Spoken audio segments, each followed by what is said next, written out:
Matt from the Trade Brigade here doing a technical analysis on ticker symbol X for United States Steel. On the left-hand side, we have the daily time frame, and on the right-hand side, the 30-minute intraday time frame.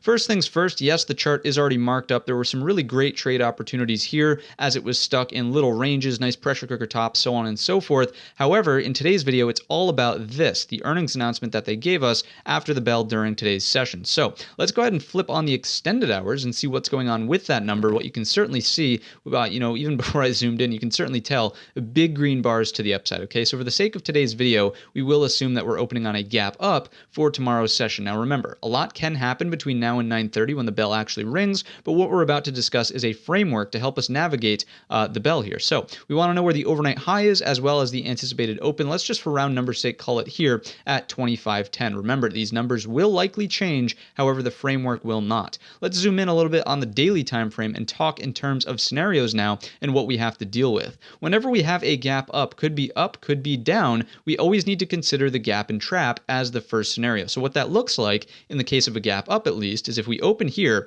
fail to take out the overnight high, trade back lower through the open, you're looking for a short to take us lower into the high of today's session. Okay, so we're going to map that level out here at $23.70. Note also that we have kind of this area. If you look at the 30-minute, this might become a little bit clearer. We have a strong shelf of support here essentially at 24.19, 24.20, which could act as a bump in the road and prevent us from filling the gap all the way. So I did want to make you aware of that as a downside target as well. The flip side of this coin, I'm sure the one a lot more people are excited about, is of course the gap and go. So opening here, anticipated open, bullish consolidation or some sort of bull flag pattern, could be a ascending triangle. A number of things could happen here, but a breakout up and over that overnight high basically puts into play the next obvious area of daily resistance. So scrunching up the chart, what is that number? You can certainly see that this activity, very grindy to the downside. Okay, so it's not like we have a clear pivot high to go off of. It would kind of be foolish to say it's going here, right, to 29.41. And instead, I would kind of just sort of hover the cursor here, try to get the most touches. And that to me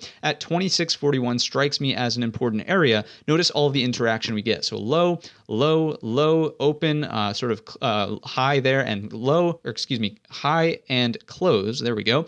Resistance, resistance. So you get the point. There's a lot of data interaction at this 26.41, which is why we'll use that as the target. But note, any one of these particular highs, these little shelves in here, could be the target. Okay, so this is what I would watch out for. Of course, you're going to monitor for continuation, trail your stop loss higher, as and if we get into some of these numbers from over here. So it's really going to boil down to number one, do we get the gap and trap, meaning we go lower to fill it underneath, or number two, do we get the gap and go, in which case we have targets mapped out overhead with a trail stop up and over 26.41. That's really going to wrap up the video. If you enjoyed it or learned anything new today, let me know in the comments section or by giving the video a thumbs up. Don't forget our main channel is linked in the description, and all of that being said, I wish you a green trading week.